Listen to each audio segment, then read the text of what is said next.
11 बजने वाले हैं, अब कह लगने वाले हैं। कर देखना है कॉमेडी रिमांड, ट्यून करो पब्लिक डिमांड।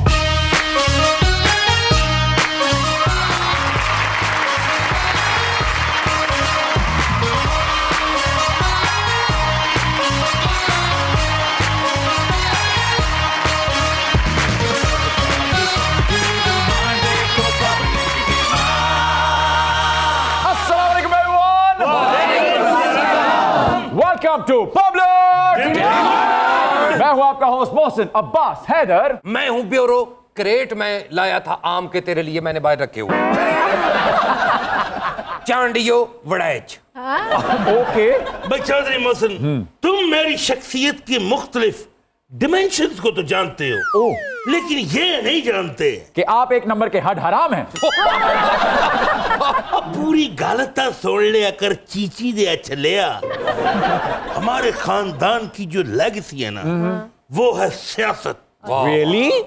आपने कभी बताया नहीं किस जमात से ताल्लुक है आपका? और हम जमातों के सर पर सियासत नहीं करते, फिर जमातें हमारे सर पर सियासतें करती हैं और हम इलेक्टेबल हैं। इलेक्टेबल हैं। और चौधरी मोहसिन पार्टी चलाएगी चौधरानी, हाँ। और मैं चलाऊंगा मीडिया हाउस। हाँ, चौधरानी पार्टी चलाएगी क्या और धोएगी क्या?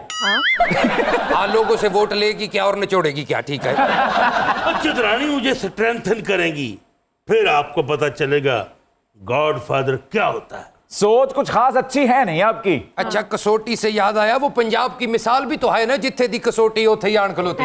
और सोच जैसी भी हो, मगर सियासत अच्छी होनी चाहिए। और तुम्हें कहाँ पता होगा कि सियासत में कुछ भी हथ में ही नहीं होता, और सियासत के सीने में दिल भी नहीं होता। देखो चांडियो, किसी के छापे में हाथ नहीं मारते। और इकबाल बानो की गाय नज्म लाजिम है कि हम भी देखेंगे, ये भी नसीबों ने गाया। हाँ, अगर बाजी नसीबो ये सुनाए तो कैसे सुनाएंगे? कैसे? कि लाजिम है कि हम भी देखेंगे, कच्चा मेरा कोठा ओदी छत चो गई। चांडियो और चौधरी साहब, मेरी मखसूस नशिस्त का क्या बना? और मैं सदके जावा और मेरी शहजादिये, और एक बार मेरी पार्टी को हुकूमत में आने दो।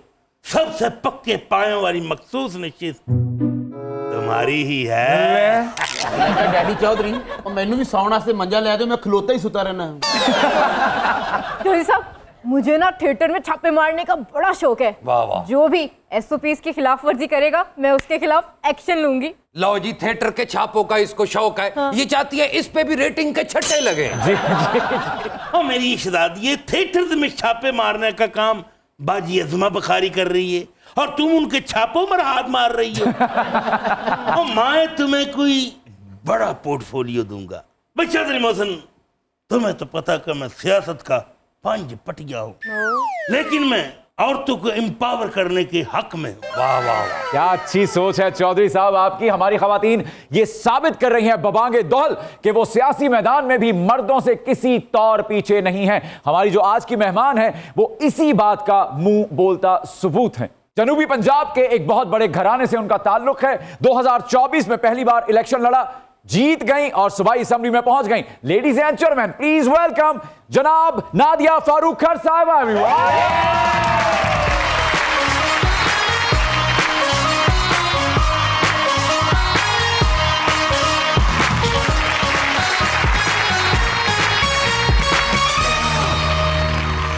अस्सलाम वालेकुम, कैसे मिजाज हैं आपके? अल्हम्दुलिल्लाह। Welcome to public demand. Thank you so much. It's good to have you here. आप जैसी और अज़्म ख़वातीन को देख के हमेशा बहुत अच्छा लगता है, और आप सही तौर पे वुमेन एम्पावरमेंट की नुमाइंदगी करती हैं। Thank you so much. मेरे ख्याल से ये करनी भी चाहिए। वो डेफिनेटली यस।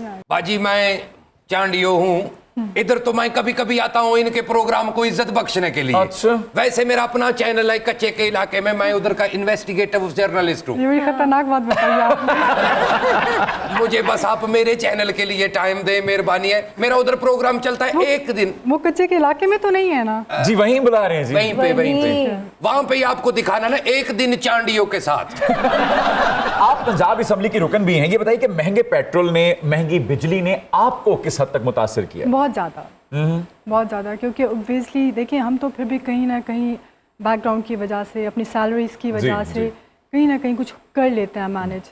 बट उसके बावजूद भी हम जैसे लोग भी जी, जी, बहुत डिस्टर्ब सफ़र कर रहे हैं। सफ़र कर रहे हैं, लाइक 8 आवर्स कोटोदू से मुल्तान आना, जी, फिर जी, दिन लाहौर आना, yes. फिर आगे फिर इस्लामाबाद आपको कभी मूव करना पड़ता है। इट्स टू डिफ़िकल्ट, बिल्कुल आसान नहीं रहा ये अब। इवन कि ये पॉलिटिशियंस के लिए भी बहुत मुश्किल हो गया। आपको इनमें से कोई सहूलियात हैं जो मुफ्त मुयस्सर हैं? बिल्कुल भी नहीं। जिनको मुफ्त मुयस्सर हैं वो इस बात का जवाब देना पसंद करेंगे कि अवाम पे क्या बीत रही है? सर, आपको कोई एहसास? उनको कौन पूछेगा फिर? वो हमारी रसाई में नहीं है वो लोग। नहीं, ऐसा नहीं है कि वो हमारी रसाई में नहीं है, वो बेचारे अवाम हमें ही देख रहे हैं और हमारी रसाई में है, लेकिन हम लोग वहाँ तक पहुँचना ही नहीं चाह रहे। शायद हम उनको अंडरस्टैंड करना ही नहीं चाह रहे। हम उनके अंदर जो इस टाइम लावा पक रहा है इस महंगाई का, नहीं, मैं उन सियासतदानों की बात कर रहा हूँ जो हमारी रसाई में नहीं है, कि जिनसे हम ये सवाल कर सकें। हम इस कैमरे के तवज्जुद से उनसे पूछ सकते हैं कि सर प्लीज थोड़ा सा रहम कर दें। अगर इस लेवल के लोग जो हैं वो मुतासर हैं, तो अवाम जो या जो लोअर मिडिल क्लास है या जो बिल्कुल ही हमारा तबका है जो पिस रहा है, वो क्या सफ़र कर रहे होंगे? मेरे ख्याल से सोशल मीडिया एक ऐसी ज़बान है जो कहीं भी किसी भी जगह अपनी आवाज़ किसी तक भी पहुंचा जा सकती है। बिल्कुल ऐसा। और मेरे ख्याल से लोग सुनते भी हैं, समझते भी हैं, देखते भी हैं, उसके बावजूद अनसुना कर देते हैं, अनदेखा कर देते हैं, क्योंकि उनके दिल से शायद अब वो चीज़ रही नहीं कि हमने कुछ सीधा भी करना है। लोग अपने एहतजाज के लिए भी सड़कों पे नहीं निकलते मोहसन। अच्छा। वो सोचते हैं घर से सड़क पे जाऊंगा, सड़क से घर वाले मुझे जेल से लेने आएंगे, बेहतर है मैं जाऊं ही ना। ये भी तो एक अलमिया है ना। इसमें कोई दूसरी बात नहीं है कि लोग अभी बहुत डरे हुए हैं, उन पे बहुत ज़्यादा FIRs हैं, क्योंकि इतना ज़्यादा प्रेशर है उन पर कि ओबियसली कहीं ना कहीं उनकी फैमिली भी है, लेकिन फिर भी लोग अपने हक के लिए हिम्मत कर रहे हैं, आगे बढ़ रहे हैं। अल्लाह उनको हिम्मत देता रहे। आमीन आमीन। चौधरी मोहसिन आते ही डिप्रेस सवाल अब चौधरी बाजी नादिया खान साहब अभी जगीरदार है और चौधरी बुलंद बख्त भी जगीरदार है। अच्छा। और जगीरदारों को ये क्या पेट्रोल की कीमतों से। मेरी बात सुने, आप चौधरी साहब हैं, अब आपको क्या कहें। आप, मुझे लगता है आपको सभी चौधरी लगते हैं। ये जो एक कॉन्सेप्ट है ना कि जगीरदारों को क्या फ़र्क पड़ता है, नहीं, सबसे ज़्यादा फ़र्क मुझे लगता है उन लोगों को पड़ता है, क्योंकि बाकी लोग तो कहीं ना कहीं कंप्रोमाइज़ कर रहे होते हैं अपनी सैलरी से, अब कमा के रोज़ी रोटी के साथ इक्वल कर रहे होते हैं, लेकिन जिन लोगों का अपना एक सिस्टम होता है, अपना एक देरा होता है, अपना एक निज़ाम होता है, और जो जिनके साथ बहुत सारे लोग कनेक्टेड होते हैं, बहुत सारी फैमिलीज़ भी चल रही होती हैं, एक्चुअली अफेक्टेड वो लोग होते हैं। और अभी मेरे ख्याल से अभी जो हालात चल रहे हैं 2024 में, तो कोई जगीरदार रहा ही नहीं, सबकी कमर टूट गई है और बहुत बुरे हालात चल रहे हैं। ऐसी कोई कहानी नहीं है। हाँ, चौधरी साहब के बारे में कुछ नहीं कह सकते। बाजी चौधरी साहब को तो पेट्रोल की बिल्कुल टेंशन नहीं है। क्यों? सारा खानदान तो पैदल घूमता है। ना इनके पास कोई गाड़ी है ना कुछ। अगर इन्होंने हवेली जाना हो तो कुत्ते को पत्थर मारते हैं, वो छोड़ के आता है। पैदल इसलिए चलते हैं कि इंसुलिन पैदा कर रहे होते हैं। अच्छा, हम कैसी नेशन बन गए? इंसुलिन तो खुद पैदा कर रहे हैं, बिजली पैदा नहीं कर रहे। जी। उसमें क्या सोच है वैसे आपकी, जो सोलर पैनल्स पे इन्होंने टैक्स लगा दिया? इस पे तो बस मैं इतना ही कहूँगी कि अगर सांस लेने पर भी ये टैक्स लगा सकते थे तो ये लगा अब हवा बची है, सूरज पे तो लग गया ना। वो क्योंकि अल्लाह के हाथ में, उस पर कुछ कर नहीं सकते। अब तो वैसे लोग ये टैक्स का सुन के वैसे उनकी जानें अब जा रही हैं, बेचारे सर्वाइव ही नहीं कर पा रहे। बाजी मुझे पता ही पसंद क्यों है? ये दूसरे लोगों की तरह मखसूस नशिस्तों पे नहीं आई, सचमुच में इलेक्ट होके आई है, आवाम का वोट लेके आई है बाजी। चाहे इस मुल्क में वोट को इज्जत नहीं मिल रही, बाजी को वोट मिल रहा है। बाजी को हम इज्जत भी दे रहे हैं, अल्हम्दुलिल्लाह। Of course. अच्छा, पहले जब महंगाई बढ़ती थी तो ऑपोजिशन जमात जो होती थी वो अवाम के जज्बात की तर्जुमानी करती थी, लेकिन अब ऑपोजिशन का रोल जो है वो असेंबली हॉल में डिबेट्स की हद तक महदूद होकर रह गया। और इनकी अगर ऐनक से देखें तो 8,500 कमाने वाला बंदा गरीब नहीं है। देखिए, ये तो आपने खुद ही बहुत बड़ी बात कर दी। एक हुकूमत जो कि पूरे पाकिस्तान पे मुसल्लत हुई है, उनको 8,500 कमाने वाला गरीब ही नहीं लगता। ये एक बहुत बड़ी स्टेटमेंट है। और हाँ, सवाल अपोजिशन का, तो ये तो बाहर एक नैरेटिव बिल्ड किया जा रहा है कि वो कुछ नहीं करी। अपोजिशन जिस कदर इस टाइम अवाम के लिए बात कर रही है, बाहर निकल रही है, प्रोटेस्ट कर रही है, बोल रही है, लेकिन उतनी उसकी आवाज़ भी दबाई जाती है, उतनी उसकी, इवन कि मैं खुद असेंबली में होती हूँ, बहुत सारी स्पीचेस हमारी ऐसी होती हैं जो पब्लिक में ही नहीं आती हैं। सोशल मीडिया, नेशनल असेंबली में तो अलाउड है, पंजाब असेंबली में एक लिमिटेड आपको परमिशन मिलती है। आपको इस तरह ओपनली सारी चीज़ों का नहीं मिलता, वो आपको खुद पर्सनली कुछ कॉन्टेक्ट्स की वजह से या कुछ लिमिटेड आपको परमिशन मिल जाती है। अदरवाइज तो इस टाइम जितने भी MP MNAs हैं वो अवाम के लिए बोल रहे हैं। अपोजिशन प्रॉपर इस टाइम अवाम के साथ खड़ी है, कोई सुनवाई नहीं। मोहसिन जी, आपका वाई पेंट कहीं खड़ा पेंट तो नहीं? क्यों? सारा प्रोग्राम खड़े होके करना है? सॉरी, प्लीज आप तशरीफ रखिए, प्रोग्राम का बाकायदा आगाज करते हैं। आपने फ्लोर पे खड़े होकर ये सवाल उठाया कि जो सस्ता पेट्रोल है उसे 1 महीना क्यों लग जाता है और जो महंगा पेट्रोल है वो 1 घंटे में कैसे पहुंच जाता है हम तक? देखिए, ये तो सिर्फ आवाम को बेवकूफ़ बनाने वाली बात है कि एक ट्रक की बत्ती के पीछे आप लगा रहे हैं और बेचारे वो समझते हैं कि बहुत मासूम लोग हैं और वो समझ जाएंगे।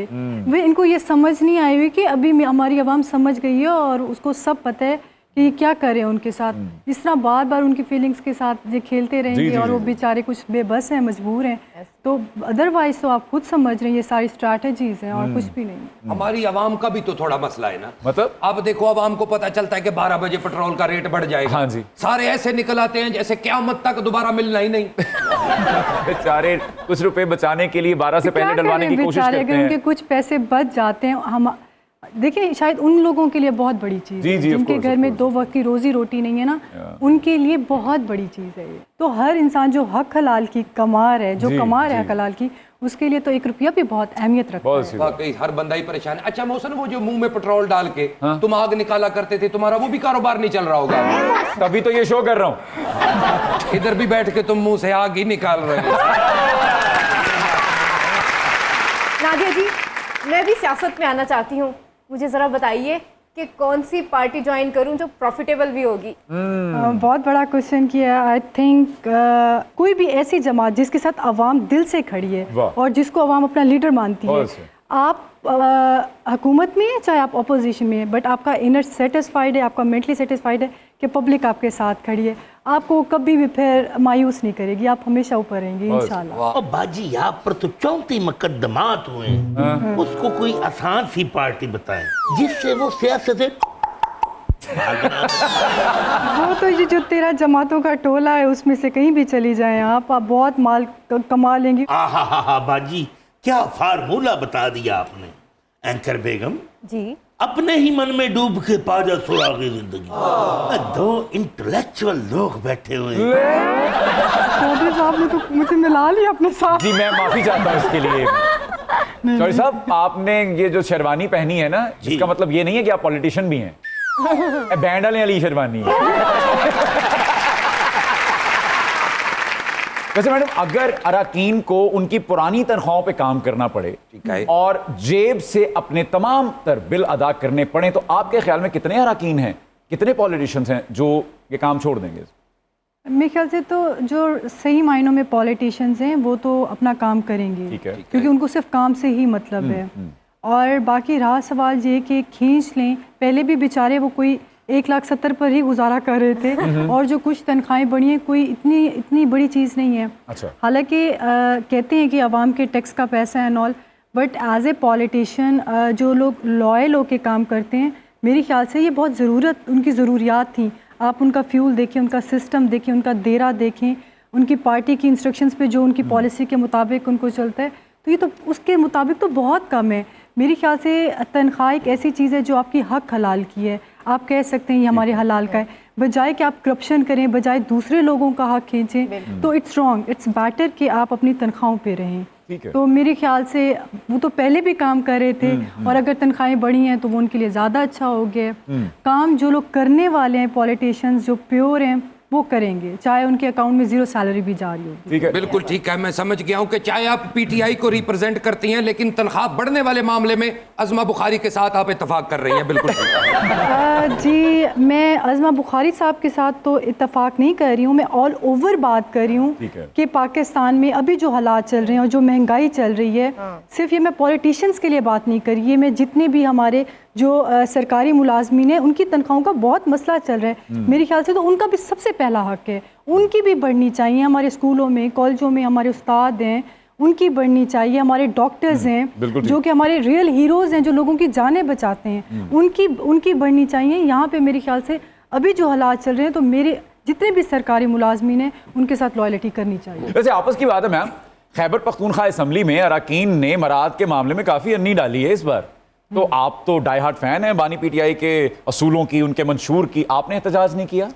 जी, मेरा इस पे जो अपना एक नज़रिया है वो बहुत क्लियर है कि खान साहब इस नज़रिए के ख़िलाफ़ हैं। ये खान साहब का नज़रिया नहीं है। और बहुत सारी चीज़ें ऐसी भी हैं, मैंने खुद भी सोशल मीडिया में देखा है और पर्सनली मुझे पता चला है कि चीज़ें ऐसी नहीं हैं जितना दिखाया जा रहा है मीडिया में। एक नैरेटिव बिल्ड किया जा रहा है कि खैबर पख्तूनख्वा में पॉलिटिशियंस ने इतने सारे अमारात कर दिए, ये कर दिए। अच्छा, अब यहाँ पे एक क्वेश्चन बनता है कि ब्लू पासपोर्ट की आपने बात की, ब्लू पासपोर्ट जब तक आपका फेडरल आपको अलाउ नहीं करता है तब तक आप ताहयात नहीं रख सकते, तो फिर कैसे उन्होंने ये चीज़ कर ली।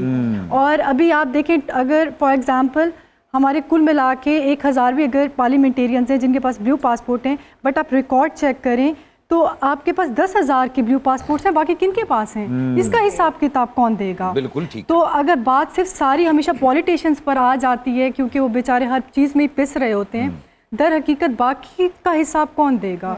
और ये कहना कि ताहयात फैमिलीज को देना, ये चीज़ें गलत हैं, मैं इसके अगेंस्ट। बिल्कुल ठीक। वैसे मोहसन साईं, जितनी मुराद ब्लू पासपोर्ट और असला लाइसेंस केपीके में बैठे हैं ना, जी जी, मेरी मुंह में पानी आ गया था। अच्छा है? और उनका प्रोटोकॉल देख के हल्का सा आंखों में भी आ गया था। अब बुलंद बख्त अवामी पार्टी आते ही ये सारे खाबे बंद हो जाएं। सबसे पहले चौधरी बुलंद बख्त अपनी सहूलतें खत्म करेगा। क्या बात है चौधरी साहब, अपनी बात पे कायम रहिएगा। जी जी जरूर। अपनी सहूलतें आपने सबसे पहले खत्म करनी है। बाजी, आप बाल की खाल मत उतारा करो, सियासी बयान भी तो देना होता है। और यही तो चौधरी बुलंद बख्त का विजन है। अच्छा, वैसे चौधरी साहब, अगर आपकी पार्टी इख्तिदार में आ जाती है तो चांडियों की वजारत क्या होगी? और चांडिया, तुम मेरे घर के बंदे हो, मेरी फैमिली का हिस्सा हो। थैंक। और मैं मरूसी सियासत और नेपोटिज्म के खिलाफ। अरे मरूसी किसको बोला है? तू होगा मरूसी, तेरा बाप होगा मरूसी। अरे नहीं, वो हम नहीं, चांडियों हैं, हम कोई मरूसी गाने अरे बजाने नहीं, गाने वाले नहीं। तू तेरी नस्ल होगी। अरे अच्छा, चांडियों, तेरा क्या बात कर रहा है यार? तेरा क्या बाप बोल होगा रहा है? मरूसी। नहीं, आप ब्रेक लेना एक सेकंड यार, क्या बात कर रहे हैं आप मरूसी यार? बोल रहा है, मैं मरूसी लगता हूं। अरे मरूसी मतलब कि वो अपने रिलेटिव को काम देना। Welcome back to public demand. खर साहब, ये बताइए, आपका ताल्लुक माशाल्लाह खर फैमिली से है। आपके वालिद साहब खुद 35 साल सियासत से वाबस्ता रहे। मुस्तफ़ा खर साहब से, हिना रब्बानी खर साहिबा से भी आपकी वाबस्तगी है, रिश्तेदारी है। ये वो वाली मौरूसी सियासत नहीं है जिसके खान साहब खिलाफ थे? अच्छा, हाँ बिल्कुल, इट्स अ गुड क्वेश्चन। जहाँ तक मारूसी सियासत की बात है, ये चीज़ हमें वुरसा से मिली है, वो हमारे बस में नहीं है कि हम उसको ख़त्म करें। ठीक है, हमारे शुरू से फैमिली से आ रही है ये पॉलिटिक्स। एज ए नादिया, और जो मारूसी सियासत है, मैं इसको बहुत बुरा नहीं समझती। और मैं मारूसी सियासत के खिलाफ हूँ। अब देखो कि मैं सियासतदान, और देखो ना मेरा हकीकी बेटा छापर उठाने की इंडस्ट्री से वाबस्ता है। अच्छा, वैसे सियासत में मौरूसियत होनी भी चाहिए। हत्ता कि मुखालिफिन ने बहुत से मकामात पे ये बात कही है कि खान साहब की अगर फैमिली के कुछ लोग सियासत में होते तो यकीनन उनकी मुश्किलात कम हो सकती थी। What do you think? I totally agree। मुझे लगता है कि जो दर्द, जो तकलीफ एक माँ की, एक बहन की, एक बेटी के अंदर होती है ना, वो किसी और के अंदर नहीं हो सकती। फॉर एग्जांपल, अगर हम कहें कि जी हम खान साहब की फैमिली है, we are family, to be honest, मैं मतलब यहाँ पे दिल से कह रही हूँ कि मैं खान साहब को ऐसे लेती हूँ कि जैसे मैं उनकी फैमिली मेम्बर हूँ। लेकिन मैं फिर भी कहती हूँ कि शायद वो जो तकलीफ की लेवल होता है ना, जो उनकी सकी बहन को होगा, जो उनके घर में उनके बेटे को होगा, वो शायद उस लेवल तक मुझे नहीं हो सकता। ये एक अल्लाह की तरफ से निज़ाम है, ये एक फितरी अमल है। क्राइसिस पीपल्स पार्टी ने भी देखा अपने दौर में, नून लीग ने भी देखा है, पीटीआई तो देख ही रही है। लेकिन जिस तरह से पीटीआई के मेंबरान आपस में लड़ रहे हैं, ऐसा पहले कभी देखने को नहीं मिला। ऐसा क्यों है? आपके जब घर में भी, आप जब घर में भी होते हैं ना, तो अक्सर घरों में भी लड़ाइयाँ हो जाती हैं, होती हैं। ठीक है, और स्पेशली जब घर का सरबराह ना होना, तब तो वैसे भी लड़ाइयाँ होती हैं। तो हर इंसान का नज़रिया अलग होता है, राय अलग होती है। जब हर जमात में, हर घर में हर इंसान का मिजाज अलग होता है, तो ऑब्वियसली हर इंसान अपनी अपनी एक राय देता है। तो राय तो डिफरेंस हो सकती है, आपस में बहस भी हो सकती है, लेकिन ये कहना कि तरीके इंसाफ अलग है या अलग ग्रुप से या लड़ रही है, तो ये सरासर गलत है। अच्छा मोहसन, तुमने मेरी आंखें खोल दी। अच्छा मोहसन, आपकी आंखें ना भी खोलता ना, 20-21 दिन बाद आपकी नस्ल में आंखें खुली जाती हैं। चौधरी मोहसन भाई, जब बंदा जेल की सलाखों के पीछे हो ना, हाँ जी, तो फिर डेमोक्रेसी काम नहीं आती। अच्छा जी, क्या काम आता है? तरलोक्रेसी काम आती है। नादिया साहबा, मुस्तफ़ा खर साहब, हिना रब्बानी खर साहिबा पीपल्स पार्टी का अटूट अंग रही हैं। वालिद साहब आपके नून लीग से उनकी वाबस्तगी रही। आप पीटीआई में इसलिए तो नहीं आए कि कोई खर था नहीं पीटीआई में? नहीं, बिल्कुल नहीं, ऐसी कोई बात नहीं है। मुस्तफ़ा खर साहब को भी जो लास्ट टिकट मिला था, खान साहब की जमात से मिला था। था। ठीक है। सेकेंडली, मेरे वालिद साहब ने 2018 से पहले 2017 में पीटीआई ज्वाइन कर ली थी और खान साहब पर्सनली खुद उनको टिकट देना चाहते थे, लेकिन मैं कई शोज़ में बता चुकी हूँ कि मेरे वालिद साहब का इलेक्शन से पहले बहुत ज़्यादा वो बीमार हो गए थे। तो क्योंकि मेरे वालिद साहब ने हमारे में तो ज़्यादा औरतें नहीं होती पॉलिटिक्स में, क्योंकि मेरे वालिद साहब ऑलरेडी पीटीआई ज्वाइन कर चुके थे, तो नेचुरली मैंने इसको कंटिन्यू करना था। बट एज ए नादिया फारूकर, मैंने जब से पॉलिटिक्स में होश संभाला है तो मैंने खान के विजन को ही हमेशा फॉलो किया है। तो गोया अगर आपका कोई भाई होता तो आप सियासत में ना होती? ज़्यादा चांसेस थे कि वो होते जी, 100%। वो वालिद साहब की लेगेसी को कंटिन्यू, नेचुरल बात है, हमारी खानदान के मुताबिक वही होते। तो फिर ये सवाल उठता है कि बेटा और बेटी मुआशरे और सियासत में बराबर कब होंगे?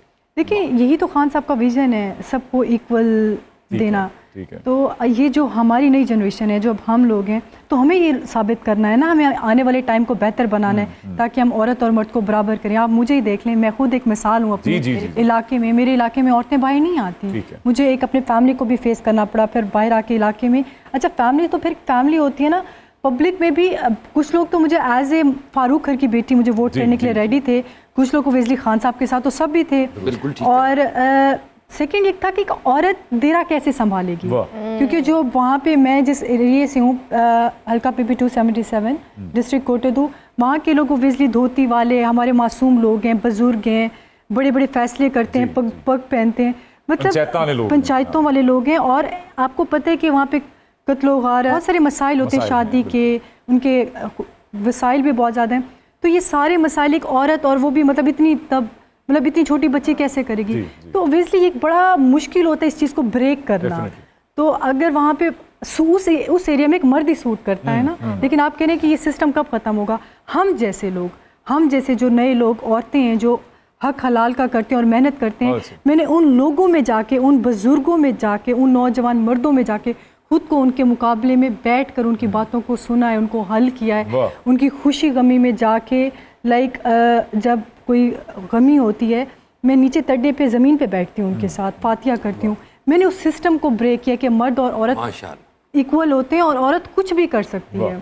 तो जब एक औरत, हमारी लाइक 55% अगर ख़वातीन वोट कर सकती है, तो वो लीडर क्यों नहीं बन सकती? अच्छा, अभी चूंकि आपने जिक्र किया कि औरत और मर्द का बराबर होना कितना लाज़िम व मलज़ूम है, यहीं पे आपके बानी जो हैं उनका एक बयान मेरे जहन में भी आया है। उन्होंने कहा कि अगर औरत एक मखसूस किस्म का लिबास पहनकर बाहर निकलती हैं ख़वातीन, तो वो मर्दों के जज्बात को उकसाने की वजह बनती हैं। इस पे आपकी क्या राय है? देखिए, अल्लाह ताला ने जब औरत को इज़्ज़त दे दी तो यहाँ पे तो बात ख़त्म हो जाती है, ये एक डिफरेंट चीज़ है। बट यहाँ पर लिबास की बात करना कि औरत और मर्द, मतलब ये तो अल्लाह इसकी इजाज़त नहीं देता कुरान पाक में। और अल्लाह ने हमारे लिए, कुरान पाक हमारी आखिरी किताब है जो हमारे लिए दीन मुकम्मल कर दिया। तो जब अल्लाह ने ये चीज़ फरमा दी कि औरत को हया और शर्म में रहना है, ठीक है, तो अब अगर मैं मतलब मुकाबला करूं मर्दों के साथ और कपड़े दुपट्टा हटा के और चलूं, मतलब देखें, इस पे फिर बहुत सारा कंट्रोवर्शियल शुरू हो जाएगा मीडिया में कि औरतें कहेंगी कि गलत है, वही कि अगर मेरी ज़िंदगी है तो मेरी मर्जी। एक डिफरेंट कॉन्सेप्ट है। मैं सिर्फ बात करी हूँ हमारे इस्लाम के आगे आपकी मर्जी नहीं चलेगी ना, मर्जी नहीं चलती। अल्लाह औरतों को बाहर जाने की भी इजाज़त दे रहा है अगर उसकी मजबूरी और उसने काम करना है, हक हलाल का करना है। जनाबे खदीजा अलैहिस्सलाम जो थी वो खुद तिजारत किया करती थी। तो ये मिसालें हमें हमारे पीछे इस्लाम से, हमारे दीन से हमें ये चीज़ मिलती है। तो ये कहना कि लिबास को भी आप कर दें कि कुछ भी पहन लें और वो बराबर है, तो ये तो सरासर गलत है। और मैं बानी के इस बयान के साथ 100% इत्तफाक करती हूँ कि औरत को कहीं ना कहीं दिखाना भी चाहिए कि वो एक औरत है, वो एक बेटी है और एक माँ है। मैंने औरतों और मर्दों को एक जैसा साबित करने के लिए एक बार लेडी सूट पहन लिया। अच्छा, 25,000 रुपया मुझे हो गया यार नाचने पे। देखो मैं हल्ला नाचा भी नहीं।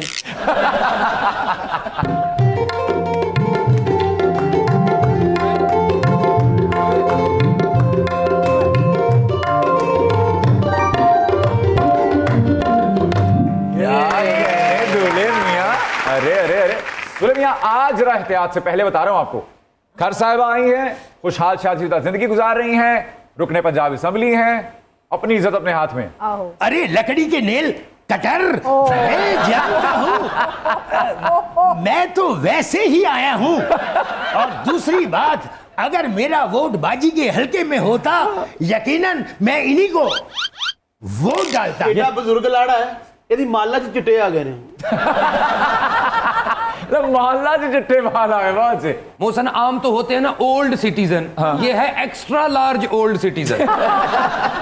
सही कह रहा है कच्चा डाकू। कच्चे का लगाना भूल गए। ये ना बुजुर्ग लाड़ा मोहसन साहब, ये दी शेरवानी जो खंगड़ लग पई है। इतने बुजुर्ग दुल्हा हैं ये, ऐना ही तो विघ्न चुड़ियां आ गई हैं। हाँ कर ले जुगते, आज मैं बहुत खुश हूँ क्योंकि लड़की वाले मान गए हैं। हाँ वो मान गए हैं कि दफना लो, हमारी तरफ से इजाजत है। अरे पर कौन कैसे? दुल्हन वालों ने एक शर्त रखी है, अगर ये खांसा तो तलाक हो जाएगी। वैसे एक बात तो तय है कि आपको बगैर शर्त के कौन लड़की देगा? क्या हुआ, क्या शर्त है? मतलब कोई अलग घर मांगा उन्होंने? अरे ये तो मैं हंस के दे देता। अच्छा फिर क्या है, 1 करोड़ रुपए का हक महर मांग लिया? वो तो मैं वैसे ही देने वाला हूँ। ना भी देंगे तो अगले अंगूठा मरेदा लगा लेंगे। तुम बताएं फिर क्या मुतालबात है उनके? उनकी एक शर्त है, ओके। अडियाला के बाहर हर मंगल को धरने में जाना है, और वो भी 6 हफ्तों के लिए। अरे ना और तू मंगल वाले दिन तरने जाना है, वो दिन तो नागा नहीं होता तरने का। अरे धरने में रहने दो, धरना ना उठाओ, कावा धरने में रहने दो, धरना ना उठाओ, धरना जो उठ गया तो भेद खुल जाएगा।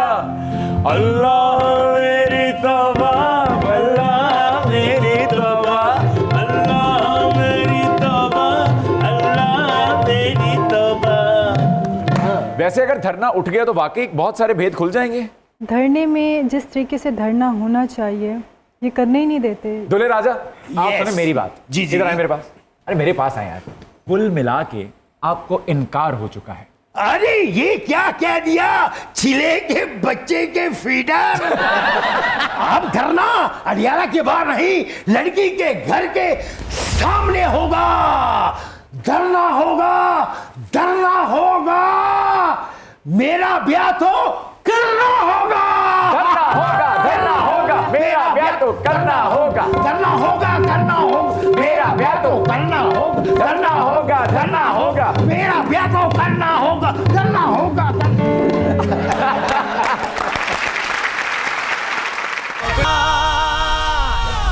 Welcome back to public. और बाजी की सियासी जद्दोजहद तो चलती रहेगी, लेकिन मैंने बुलंद बख्त अवामी पार्टी का तराना बना लिया है। अगर इजाजत हो तो पेश करूं। अर्ज अर्ज। जो बचा था वो भी खाने के लिए आए हैं, जो बचा था वो भी खाने के लिए आए हैं, कर्जों से मुल्क चलाने के लिए आए हैं, जो बचा था।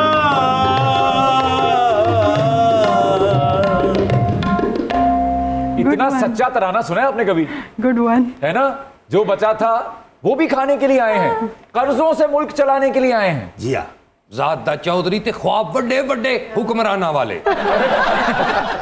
राधे जी आपके 3 अदद बच्चे भी हैं माशाल्लाह माशाल्लाह। अल्हम्दुलिल्लाह। उनके लिए वक्त कैसे निकलता है सियासी सरगर्मियों में से? बहुत नाइंसाफी होती है उनके साथ। बेचारे गिला करते होंगे। नहीं मुझे लगता है वो आबादी हो गई। ओल्ड आ गए। जी मेरी बड़ी बेटी महरमा वो हैं 11 ईयर्स ओल्ड। अरे माशाल्लाह। फिर मेरा एक बेटा है अयान मुस्तफ़ा, अयान 10 साल की। फिर उनसे जो छोटा है वो 6 साल का है, उमर फारूक। माशाल्लाह। तो मुझे याद है कि जब बाबा पॉलिटिक्स में थे तो हमें कोई वो ही नहीं थी कि बाबा आए, बाबा हमारे पास बैठे। हम शायद उस चीज़ के आदी हो चुके हुए थे। अब मेरे बच्चे भी मतलब आदी हो गए, लेकिन ऑब्वियसली उनको मेरी ज़रूरत होती है। और मैं कहीं ना कहीं अगर पॉलिटिशियन की लाइफ में कुछ सफ़र कर रहा होता है तो उसकी फैमिली कर रही होती है। बट अल्हम्दुलिल्लाह मेरे पास एक अच्छे हस्बैंड है। क्या बात है, माशाल्लाह। उनके बगैर कुछ नहीं होता। नादिया जी, अमूर खानादारी से कोई ताल्लुक है? कभी किचन यात्रा भी की है आपने? पॉलिटिक्स से पहले तो बहुत कुछ आता था, बट आफ्टर पॉलिटिक्स लाइक जब से मैंने ज्वाइन किया बहुत कम टाइम तो जायका है बहू के हाथ में? ये तो जो खाएगा वो बताएगा ना, मैं तो अपनी तारीफ नहीं कर सकती। तो आप भाई साहब को कॉल की जाए फिर। उसके लिए आपको मोइन को कॉल करनी होगी। वैसे आपकी कोई ऐसी फेवरेट डिश जो आप बनाती हैं या जो सब कहते हैं कभी फरमाइश करते हो भाई या बच्चे? लाजानिया। Okay then. बस बाजी अल्लाह करे मेरे पास किराया इकट्ठा हो जाए, मैं कोटा आ रहा हूँ खाना खाने इंशाल्लाह। आ जाए वेलकम। ओ ना तेनू कल्ले हवेली च नहीं बनन देना। ओए हवेलियों के दरवाजे खुलते हैं चौधरियों के लिए। जी कूड़ा लेने जाते हो ना तुसी? नहीं, घरों के दरवाजे आवाम के लिए हमेशा खुले।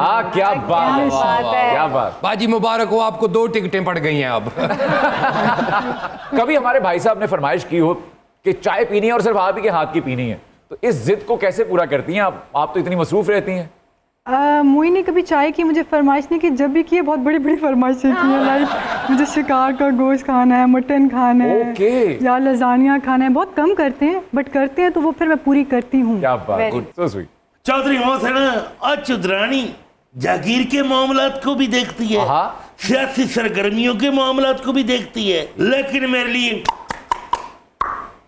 पराठे अपने हाथ से बनाती है। तो पता है चुदरानी कैसे पराठे खिलाती है? कैसे? इनको कहती है मुंह खोल के लेट जाओ, वो गद्दी पे डाल डाल के अंदर ही लगाती रहती है। आखिर गद्दी पे लगा के खिलाती है, बेटे गद्दी बात। और मम्मी चौधरी ने कई बारी डैडी पापा नु धमकियां लाइयां ने कि खुराक कट करो नहीं तो मैं पेके चली जाऊंगी। तो वो जाती क्यों नहीं? अगो मामिया की खुराक भी इन्नी है। अच्छा, वो भी फिटे हुए हैं।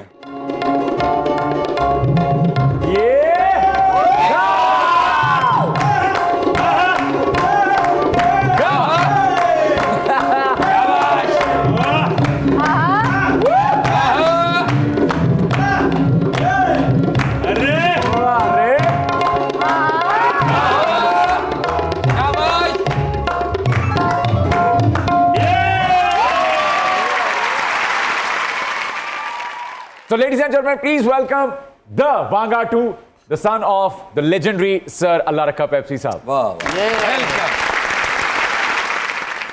आप उड़िया अंकड़ो मंकड़ो। अरे क्या कहने। तो वांगा 2 आप साउथ से आज क्या लेने आए हैं भाई यहाँ पे? आप उड़िया, मैं एक खातून सियासतदान की जिंदगी पर एक फिल्म बना रहा हूँ। अच्छा, खातून सियासतदान से टिप्स लेने आया हूँ। क्या टिप्स चाहिए जी आपको? कि साउथ में अगर फिल्म ना बनाने दे तो डरना कैसे करते हैं। तो पॉलिटिकल फिल्म बना रहे हैं आप? नहीं, कॉमेडी। जाहिर है भाई, सियासतदानों से अच्छी कॉमेडी दुनिया में करता ही कोई नहीं। हाँ, अरे हाँ, जब वोट लेना होता है कितने वादे करते हैं। हाँ, तो जब वोट ले लेते हैं उसके बाद कोई वादा पूरा करते हैं? यार अच्छे पॉलिटिशियन करते हैं, वो बैठी हुई हैं। मैं बाजी की तो बात ही नहीं कर रहा, खाना खाने जाना है उधर। बाजी नादिया से भी मेरी मीटिंग फिक्स करवाएं। और आरफ लुहार से भी। ये क्या कंट्रास्ट है जी? ये मेरा ख्याल है कुछ सियासी चिमटा लेना चाहता है उनसे। अपड़िया, आरफ लुहार साउथ की फिल्म के गीत गाएंगे। क्या बात है। ओके देन, अब समझ आई। मैं पहले परेशान हो गया, मैं क्या भाई आरिफ लोहार कौन सा असेंबली में चिमटा बजाते हैं। अरे ये बताइए, आरिफ लोहार साहब से कौन सा गाना गवाएंगे? कोई डेमो तो देना।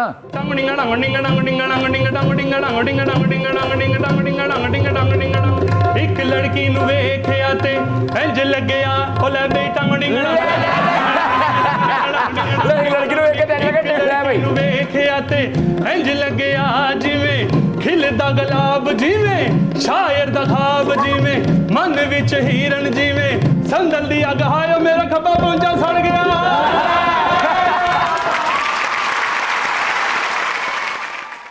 क्या बात है। कोई टिप्स देना चाहेंगी आप इनको? मैं टिप से पहले इनको कुछ कहना चाहूँगी। इनके वालिद साहब के लिए एक बहुत बड़े लेजेंड थे और अपने तर्ज के वो वाहिद म्यूज़िकल कॉमेडी करते थे। अल्लाह रखा साहब पेप्सी के ये साहबजादे हैं और सलमान। तो बेटा आपके वालिद साहब बहुत अच्छा काम कर रहे थे। इवन कि इस शो पे आके मैं एक एक चीज़ को ऑब्जर्व कर रही हूँ, आपके हर करैक्टर को, आपके हर इंसान अपना करैक्टर कितना बाखूबी निभा रहा है। तो मैं आपको बस दुआएं देना चाहूँगी, अल्लाह ताला आपके वालिद साहब की तरह उनकी लेगेसी को इसी तरीके से आप कंटिन्यू करें और उसको पूरा करें और इसी तरीके से आप लोगों के दिलों पर राज करें और लोग आपको ऐसे पसंद करें।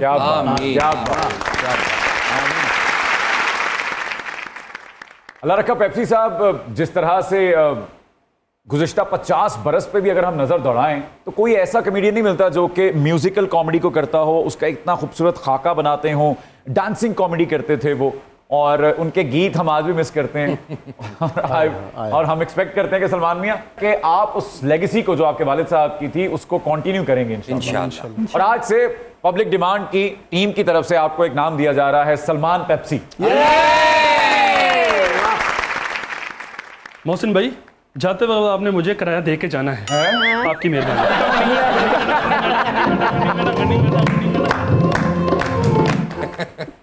नादिया जी, अब जरा ज़िमनी सवालात होंगे और यकीनन आप भारी अक्सरियत से जीतेंगी आज इंशाल्लाह। ऑलराइट देन, जनूबी पंजाब के पसंदीदा सियासतदान आपके हैं गुलाम मुस्तफ़ा खर साहब या जावेद हाशमी साहब? गुलाम मुस्तफ़ा खर साहब। वाह, ओके, जनूबी पंजाब से ही थोड़े जूनियर पसंदीदा सियासतदान हैं आपके, जमशेद दस्ती साहब या उस्मान बुज़दार साहब? आप बताया मुझसे, मतलब मुझ जैसे बंदे से ये वाला क्वेश्चन ना कहे, किसी को ऑप्शन में दे दे साथ में। भाई यही जवाब लगाएंगे, ये परफेक्ट जवाब है। आपकी पसंदीदा हरीफ खातून सियासतदान हैं अस्मा बुखारी साहिबा या फिर बुशरा अंजुम भट्ट साहिबा?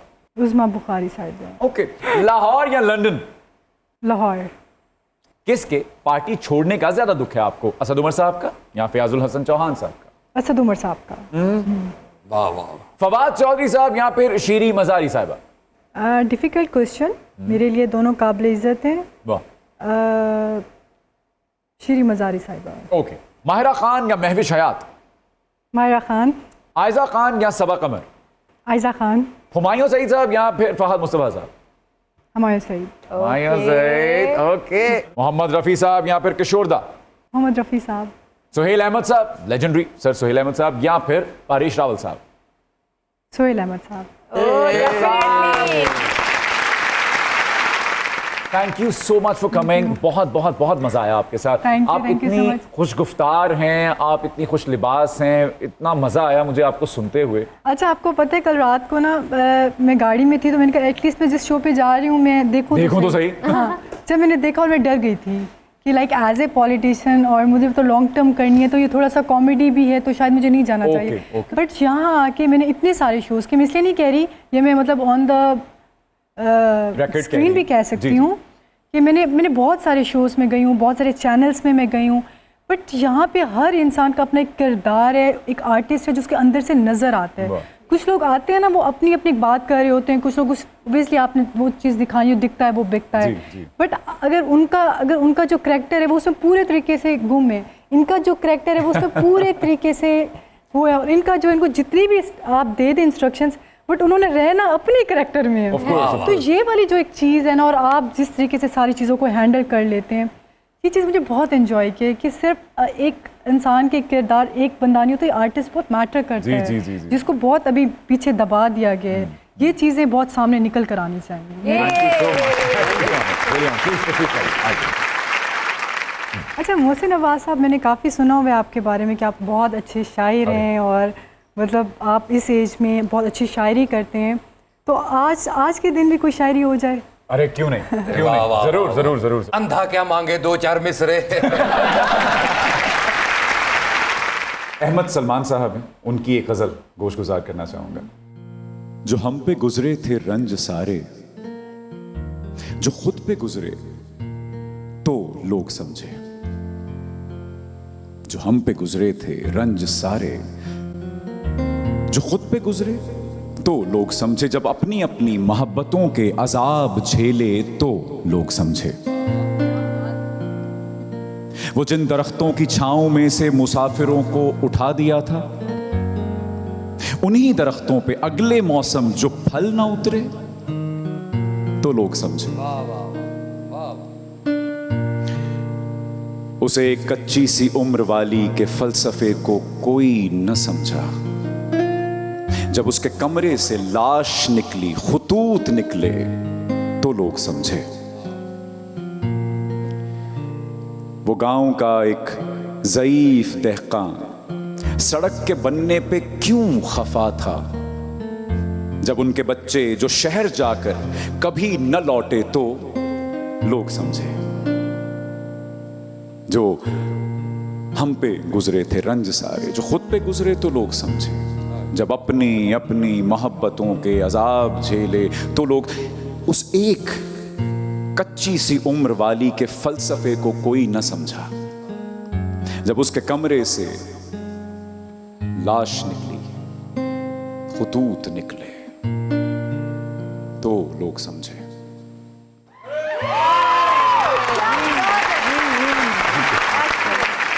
Public demand